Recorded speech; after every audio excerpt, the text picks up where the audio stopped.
Dear children, almost all topics of textual exercises of second unit of our 7th class English have been completed except one topic, that is preparation of biographical sketch of Sri APJ Abdul Kalam using the given information. అంటే ఒక topic తప్ప అన్ని finish చేసాము. ఆ ఒకే ఒక topic ఏంటంటే biographical స్కెచ్ని ఎలా రాయాలి. This is the most important topic of creative writing. అంటే క్రియేటివ్ రైటింగ్ కాన్సెప్ట్లో ఇది most important topic. From 6th to 10th classes, all the students of 6th to 10th classes should follow the same procedure that I am going to tell you now. ఇప్పుడు చెప్పబోయే విషయాన్ని అందరూ follow అవ్వాల్సిందే, ఓకేనా? Not only 7th class students.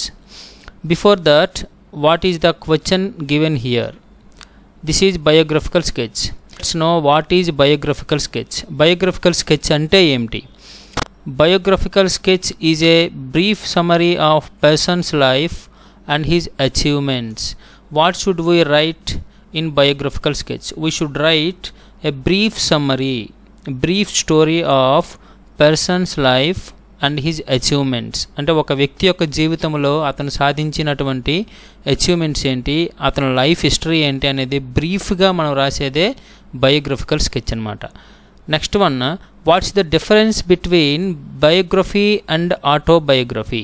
Just for information, ఇది మీరు తెలుసుకోవడానికే ఇక్కడ అడిషనల్గా చెప్తున్నాను అంతే. Biography is the story of A persons life written by other person. అంటే ఇంకో పర్సను నీ లైఫ్ హిస్టరీ రాశారనుకోండి, దానిని బయోగ్రఫీ అంటాం. For suppose I'm writing the person's life history, I'm writing yours life history, that is called biography. What is autobiography? An autobiography is the story of a person's life written by the same person. ఓకేనా? అంటే ఏ person who writes his own life history అనమాట. ఎవరి life హిస్టరీని వాళ్ళే రాసుకుంటారు, that is called autobiography అంటాం. ఓకేనా? Here in this video I'm going to tell you how to write biographical sketch or bio sketch అంటాము. The short form of biographical sketch is bio sketch. What does bio sketch include? What are the elements of biographical sketch? అంటే biographical స్కెచ్లో ఏంటి ఉంటాయి అనేది మనం ఇక్కడ చూద్దాము. What should we write in the biographical sketch? We should include early life of or family life. We should include early life or family life of that particular person. అంటే ఏ person యొక్క biographical sketch రాయమన్నారో ఆ person తాలూకా early life or family లైఫ్ని మనం first రాయాల్సి ఉంటుంది. Next, what about his education? We should write the information about his education.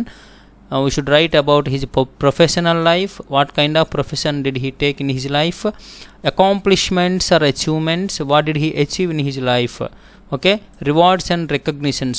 Are there any publications or literary works of that particular person? అంటే ఆ particular person ఎవరైతే ఉన్నారో అతనికి ఏమైనా లిటరరీ వర్క్స్ ఉన్నాయా, పబ్లికేషన్స్ ఏమైనా పబ్లిష్ చేశాడా? Next one, is there any political life? Is there any information about political life of that particular person? And we have to write the conclusion, అంటే ending part అనేది చివర రాయాల్సి ఉంటుంది. ఓకేనా? These are all the aspects of biographical sketch of any great personality. Next one, ఇలా ఉంటుంది biographical sketch. మీకు రాయమని ఇచ్చేటప్పుడు క్వశ్చన్ ఎలా ఉంటుందో చూద్దాం. ఇలా క్వశ్చన్ ఉంటుందన్నమాట. మీ క్వశ్చన్ పేపర్లో prepare a biographical sketch of Shri APJ Abdul Kalam using the given information అని ఇస్తారనమాట. ఇది ఎలా రాయాలో నేను చెప్తాను. ఫస్ట్ ఇన్ఫర్మేషన్ అనేది సుమారు ఒక మోర్ దాన్ 50% ఇన్ఫర్మేషన్ మీకు ఉంటుందన్నమాట. అదే మీకు ఫెచ్చింగ్ ఉంటుంది. అంటే మీరు అంతగా బాధపడాల్సిన పని ఏమీ లేదు. Most of the information will be given in your question paper. You have to develop that information into sentence structure. Sentence స్ట్రక్చర్లో డెవలప్ చేసుకుంటే సరిపోతుంది. But 15th October 1931 at Dhanushkoti, Rameswaram, Tamil Nadu. You have to write the biographical sketch of APJ Abdul Kalam. అతని తాలూకు birth అంటే ఎప్పుడు పుట్టాడనేది ఇచ్చారు. Next one, first job newspaper vendor. He worked as a newspaper vendor, newspaper boy. Next one, inspiration. Who inspired him in his life? His science teacher Shri Sivasubramania Iyer's lecture. That was the inspiration in his life. Education. What about his education? Aeronautical Engineering from MIT 1960, Madras Institute of Technology. Positions. What kind of positions did he take? IGMDP, DRDO, ISRO, Chief Advisor and Chairman, next one achievements ఏంటంట, project Devil and project Valiant 1970, SLV-3 Rohini, PSLV Prithvi, Agni missiles, nuclear test Pokhran 2, invented low cost coronary stent and rugged tablet computer with doctor Somaraju 1998.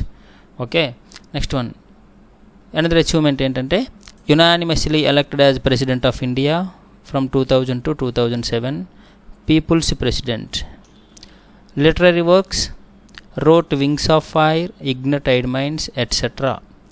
Awards, honored with Padma Bhushan in 1981, Padma Vibhushan and Bharat Ratna. These are all the awards.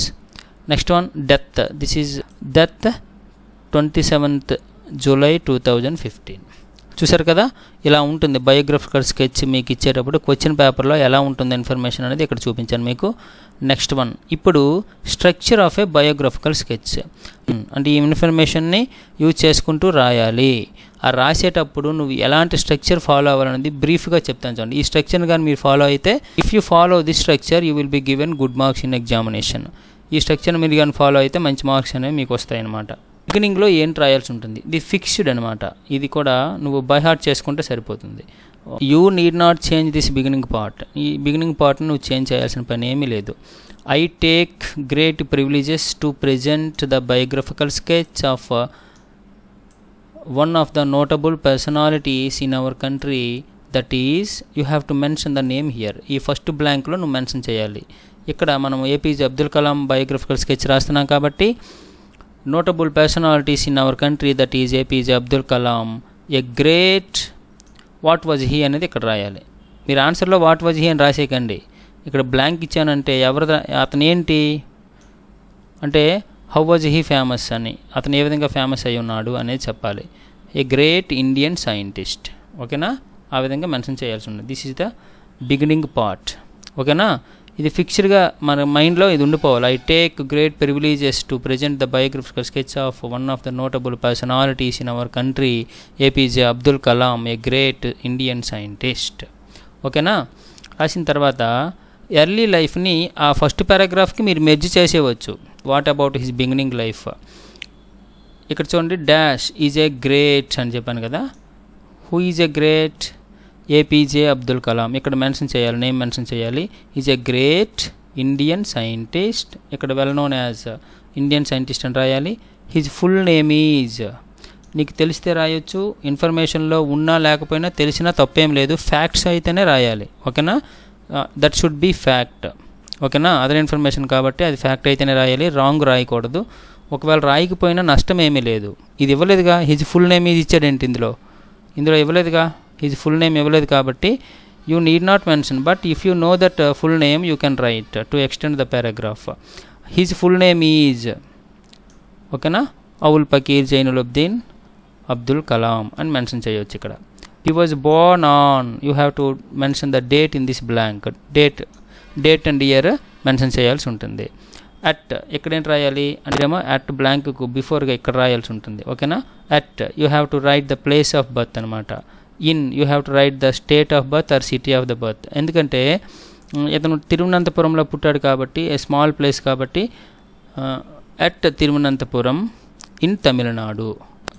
Next నువ్వేం రాయాలి, his father name is, you have to mention the father name. ఇన్ఫర్మేషన్లో లేదు, అతని father mother name లేదు, కానీ ఒకవేళ ఇస్తే రాయాల్సి ఉంటుంది. ఇవ్వకపోయినా రాసినా తప్పేమీ లేదు. ఓకేనా, his father name is, you have to mention the father name. His mother name is, you have to mention the mother name. His father was అంటే సమ్టైమ్స్ కొన్ని పర్సనాలిటీస్కి ఏమి ఇస్తాడంటే his father was a lecturer, his father was a physics teacher అని ఇస్తుంటాడు. ఆ టైంలో నువ్వేం చేయాలంటే నువ్వు మెన్షన్ చేయాల్సి ఉంటుంది. ఫాదర్స్ ప్రొఫెషన్ కూడా మెన్షన్ చేయాల్సి ఉంటుంది. అందుకే ఇక్కడ లైన్ కూడా ఇక్కడ ఇంక్లూడ్ చేశాను నేను. And his mother was, mother profession కూడా ఇస్తుంటాడు కాబట్టి అది కూడా రాయాలి. ఈ ఏ ఇన్ఫర్మేషన్ లేకపోయినా మీరు డిలీట్ చేసేవచ్చు ఆ సెంటెన్స్. యూజ్ఫుల్ ఇన్ఫర్మేషన్ మీరు ఇంక్లూడ్ చేయాల్సి ఉంటుంది. He was inspired by home, Shri Siva Subramania Iyer a science teacher one he was studying 5th class. ఓకేనా, ఇది early life information. in this information, half of the information is not given in the question, so you need not include that information. You can include the information if you know, but you should write the facts only. Facts రాయాల్సి ఉంటుంది, ఓకేనా. So part 1 is beginning, part 2 is early life. You can merge these two parts, merge కూడా చేసుకోవచ్చు. Next one third part is education. What about his education? He studied at, ఎక్కడ చదివాడో ఇక్కడ school పేరు రాయాల్సి ఉంటుంది. He finished his degree. Degree అంటే ఇక్కడ ఏదైనా కావచ్చు. ఏరోనాటికల్ ఇంజనీరింగ్ ఫినిష్ చేశాడు కదా MITలో, so he finished his degree or he finished his degree అంటే అది కూడా ఒక డిగ్రీనే. He finished his aeronautical engineering at, you have to mention the institution name, MIT Madras. Professional life positions అని రాయాలి. ప్రొఫెషనల్ లైఫ్ అంటే అతను ప్రొఫెషనల్ లైఫ్ వృత్తిరీత్యా ఏ విధంగా అతను లైఫ్ లీడ్ చేశాడు అనేది రాయాలి ఇక్కడ. హీ జాయిన్డ్, ఇక్కడ ప్రోగ్రామ్ ఎందులో జాయిన్ అయ్యాడు, ప్రోగ్రామ్ కానీ జాబ్ కానీ, జాబ్ మెన్షన్ చేయాలి ఇక్కడ, ఓకేనా. స్పేస్ సైంటిస్టా లేదంటే ఏరోనాటికల్ ఇంజనీరా అనేది ఏదో ఒకటి రాయాలన్నమాట. ఇక్కడ ఆ ప్రొఫెషన్ రాయాల్సి ఉంటుంది అంతే. హీ బికేమ్ అంటే ఇక్కడ కూడా ప్రొఫెషన్ రాయాల్సి ఉంటుంది. అంటే ఈ రెండిట్లో ఏదో ఒకటి రాసుకోవచ్చు. హీ జాయిన్డ్, ఒక ఇన్స్టిట్యూట్ పేరు రాయొచ్చు. He became N engineer, he became a lecturer అలా రాయొచ్చు. హీ ఆల్సో వర్క్డ్ యాజ్, అంటే ఇక్కడ ఎందుకు 3 kinds ఆఫ్ సెంటెన్సెస్ మెన్షన్ చేశాను అంటే పొజిషన్స్ని ఇక్కడ ఆక్యుపై చేస్తున్నాడు కాబట్టి హీ జాయిన్డ్ DRDO అని రాస్తారు. He became N aeronautical engineer, he also worked as a space scientist అలా కూడా రాయొచ్చు. అంటే మోర్ దాన్ 1 ప్రొఫెషన్స్ ఉండేటప్పుడు ఈ సెంటెన్సెస్ని ఇలాగ డిఫరెంట్గా మీరు ఎక్స్ప్రెస్ చేయాల్సి ఉంటుంది. ఒకే ఒక పొజిషన్ అనుకోండి, ఓన్లీ ఎలా రాస్తారంటే హీ వర్క్డ్ యాజ్ అని రాసి ఉంచేస్తారనమాట, ఓకేనా. Next one awards. What kind of awards did he receive in his life? He was honoured with, ఇక్కడ అంటే ఆనర్డ్ అంటే దేనితో గౌరవించబడ్డాడు అనేది, ఏ బహుమతితో ఏ అవార్డుతో గౌరవించబడ్డాడు. You have to mention the name of the award here. And also received అంటే sometimes more than 1 award ఉంటే he was honoured with Padma Vibhushan and also received Bharat Ratna అని చెప్పేసి రాయొచ్చు అనమాట, ఓకేనా. Next one books and publications. He wrote so many books like అని చెప్పేసి 2 or 3 books ఏమో ఇక్కడ మెన్షన్ చేయాల్సి ఉంటుంది. Next one conclusion. He died or passed away. You have to select one of this phrase or word, ఏదో ఒకటే select చేసుకుంటాం. He passed away or he died, ఏదో ఒకటే మెన్షన్ చేసుకోండి. On, you have to mention the date here, ఎప్పుడు చనిపోయారో రాయాలి. లాస్ట్లో ఈ సెగ్మెంట్ ఫిక్స్డ్ అనమాట, ఇది లాస్ట్లో ఎండింగ్ పాయింట్లో ఇది రాసుకుంటే బాగుంటుంది. అంటే ఎగ్జామినర్ ఇంప్రెస్ అవ్వడానికి అనమాట. ఎవరైతే ఆ పేపర్ వాల్యూ చేస్తారో అతను he should be impressed. So you have to include such kind of sentences along with given information. I am really inspired by his amazing talent or amazing service. I would like to salute him for his great achievements in his life అని చెప్పేసి fixed line, అది మైండ్లో అది fix అయిపోవాలి. అలాంటి personality గురించి మీరు biographical sketch రాసినా కూడా ఈ 2 lines అనేవి లాస్ట్లో యాడ్ చేసి అక్కడ సమప్ చేస్తారనమాట, ఓకేనా. ఇది ఇక్కడ చూడండి, మొత్తం ఈ పార్ట్స్ అన్నీ కూడా డివైడ్ చేసుకున్న తర్వాత ఇక్కడ నేను ఎందుకు మీకు ఇచ్చానంటే కొందరు బిలో యావరేజ్ స్టూడెంట్స్ ఉంటారు. They may struggle to prepare setup sentences. అలాంటి సెంటెన్సెస్ని రాయడంలో వాళ్ళు స్ట్రగుల్ ఫేస్ చేస్తారు కాబట్టి నేను ఈ సెంటెన్స్ స్ట్రక్చర్ కూడా ఇచ్చున్నాను. ఇది ఇలా కనిపించినప్పటికీ కూడా నెంబర్ ఆఫ్ టైమ్స్ ప్రాక్టీస్ చేస్తే మాత్రం it will be very easy to present biographical sketch of any great personality, ఓకేనా. ఇప్పుడు దీన్ని బేస్ చేసుకుంటూ ఇప్పుడు ఈ క్వశ్చన్ ఉంది కదా, prepare a biographical sketch of APJ Abdul Kalam using the given information. ఈ ఇన్ఫర్మేషన్ యూజ్ చేసుకొని ఇప్పుడు మనం ఈ ఇన్ఫర్మేషన్ ఆల్రెడీ మీదన కూడా ఇచ్చున్నాను. ఇప్పుడు ఆన్సర్ ఎలా ఉంటుందో చూద్దాం. బిగినింగ్ పార్ట్లో నేను రాయమని చెప్పాను చూడండి. బిగినింగ్ పార్ట్లో ఇది రాయమని చెప్పాను కదా. I take great privileges to present the biographical sketch of one of the notable personality in our country that is APJ Abdul Kalam a great Indian scientist అని చెప్పేసి మెన్షన్ చేయమని చెప్పాను కదా. సేమ్ అలాగా దించేస్తారు ఇక్కడ చూడండి, యాజ్ ఇట్ ఈజ్గా రాసేస్తారు. I take great privileges to present the biographical sketch of one of the notable personalities in our country, that is Dr. APJ Abdul Kalam, a great Indian scientist. Okay, this will be the first paragraph. In the next paragraph, what should we write? Early life or family life. Early life గురించి మనం రాయాల్సి ఉంటుంది. చూడండి, early life. Doctor APJ Abdul Kalam is a great Indian scientist. His full name is Avul Pakir Jainulabdeen Abdul Kalam.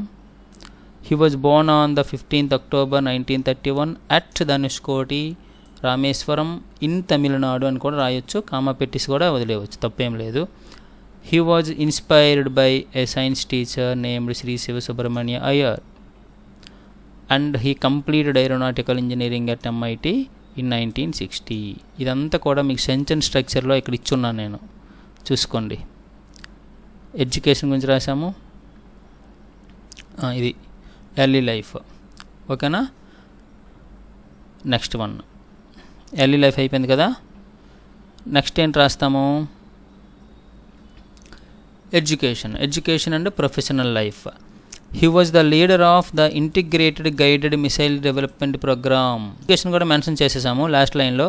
Now positions అనమాట. IGMDP, DRDO, ISRO chief adviser and chairman. ఇవన్నీ కూడా ఇక్కడ సెంటెన్స్గా మనం ప్రిపేర్ చేసాం. చూడండి ఎలా సెంటెన్స్గా ప్రిపేర్ చేసాము అవన్నీ కూడా.